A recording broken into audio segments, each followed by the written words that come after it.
So MLA Palla Rajeshwar Reddy పైన భూ కబ్జా కేసు, ఆయన భార్య నీలిమ మరొకరి పైన కేసు, డూప్లికేట్ డాక్యుమెంట్లతో ప్లాట్లు కబ్జా చేస్తున్నారని బాధితుల ఫిర్యాదు, ఎఫ్ఐఆర్ నమోదు చేసిన పోచారం ఐటీ కారిడార్ పోలీసులు. అసలు దీని వెనకాల పెద్ద కోణం ఉంటుంది, పెద్ద కుట్ర కోణం ఉంటుంది దీని వెనకాల.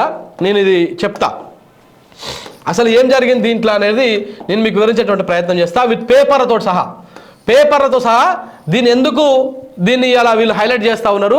ఏం జరిగింది, నిజంగా ఈ భూ కబ్జా జరిగిందా లేకపోతే ఏమయ్యింది ఏంటి అనేది పేపర్తో సహా మన దగ్గర ఎవిడెన్స్ ఉన్నాయి కొన్ని, అవి మీకు చూపించేటువంటి ప్రయత్నం చేస్తా. ఇదే విషయం మీద తీన్మార్ మల్లిగాడు రోజు మాట్లాడుతూ ఉంటాడు. ఎందుకంటే ఈయన చేతిలో ఎమ్మెల్సీగా 2 సార్లు ఓడిపోయిండు. ఎమ్మెల్సీకి పోటీ చేసి ఒకసారి 15లో ఒకసారి 19లో 2 సార్లు ఓడిపోయిండు. దాని తర్వాత 19 ఎమ్మెల్సీ జరిగింది 21లోనా అంతే, ఆ ప్రాంతంలోనే మొన్న లాస్ట్ టైం గ్రాడ్యుయేట్లా. సో అప్పుడు ఓడిపోయిండు. మళ్ళా మన ఏది జనగామలో కూడా ఆ మల్లిగాడు పోయి ఎన్ని చోట్ల ప్రచారం చేయాలో అన్ని చోట్ల ప్రచారం చేసి జనగామలో ఈయనను ఓడగొట్టేందుకు తీవ్రంగా ప్రయత్నం చేసిండు. కానీ దరిద్రం ఏంటంటే వాడు ఏడ ప్రచారం చేస్తే ఆడ ఈయనకు మెజారిటీ ఓట్లు వచ్చినాయి.